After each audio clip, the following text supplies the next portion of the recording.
नमस्कार, simple recipe चॅनलमध्ये तुमचं खूप खूप स्वागत आहे। आज आपण मूग डाळीची भजी करणार आहोत। त्यासाठी एवढी 1 वाटी मुगाची डाळ 2 ते 3 पाण्याने स्वच्छ धुवून घेतली आणि ती 2 तास भिजत ठेवली। डाळ छान भिजली आहे। आता डाळीमधलं सर्व पाणी काढून टाकायचे। डाळ मिक्सरमध्ये जाडसर वाटून घ्यायची। डाळीमधलं पाणी काढून टाकले। मिक्सरच्या भांड्यामध्ये डाळ काढून घेऊया। डाळ घेताना निथळून घ्यायची आहे। डाळीबरोबर जास्त पाणी घ्यायचं नाही। मिक्सर चालू बंद करून डाळ वाटून घेऊया। डाळ थोडीशी जाडसर वाटायची आहे। थोडं रवा टेक्स्चर ठेवायचं आहे, एकदम बारीक नाही करायची। मिक्सर चालू बंद करून डाळ वाटून घेतली आहे। डाळ जाडसर वाटली आहे। अशा पद्धतीने रवा टेक्स्चर झालं पाहिजे। ही डाळ आता बाउलमध्ये काढून घेते। बाउलमध्ये काढून घेऊया।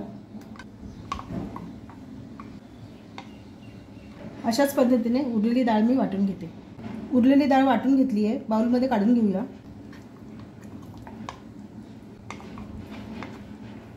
सर्व डाळ वाटून घेतली आहे।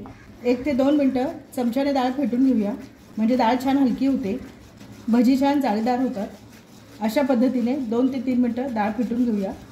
2 ते 3 मिनिटं डाळ छान फेटून घेतली आहे। डाळीचा रंग बदलला आहे, डाळीचं टेक्स्चरही बदललं आहे। 3 हिरव्या मिरच्या, छोटासा आलाचा तुकडा मिक्सरमध्ये जाडसर वाटून घेतले, ते टाकूया।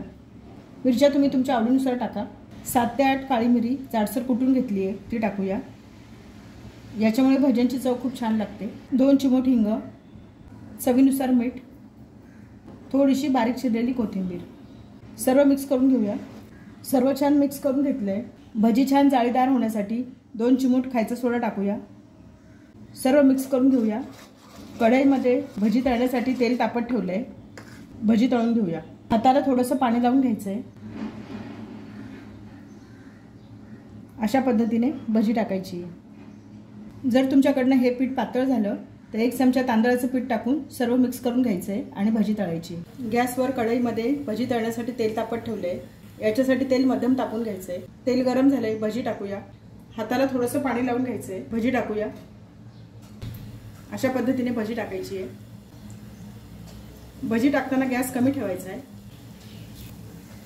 सर्व बाजूने फिरवून सोनेरी रंगावर भजी तळून घ्यायची आहे। भजी सर्व बाजूने तळल्या गेली आहे। भज्यांचा रंग सोनेरी झाला आहे। आता मी ही भजी काढून घेते। भजी काढून घेऊया। भजी निथळून घेऊया। छान झाली आपली मूग डाळीची भजी। अशाच पद्धतीने उरलेली भजी मी तळून घेते। आपली मूग डाळीची भजी तयार झाली आहे। प्लेटमध्ये सर्व केली आहे। छान झाली आहे भजी आपली। भज्यांसोबत खाण्यासाठी तळलेली मिरची ठेवूया। मिरची तळून मिरचीला मीठ लावून घेतलंय। ही मुगाची भजी हिरव्या चटणी बरोबर, सॉस बरोबर आपण खाऊ शकतो। नुसती छान लागतात, चहा बरोबर छान लागतात। करायला सोपी आहेत, मुगाच्या डाळीची असल्यामुळे पौष्टिक आहेत। भजीचं टेक्स्चर बघूया। छान कुरकुरीत झाली आहे, खुसखुशीत झाली आहे। वरतून कुरकुरीत, आतून सॉफ्ट झाली आहेत। छान झाली आपली मुगाची भजी। रेसिपी आवडली असेल तर चॅनलला सबस्क्राईब करा।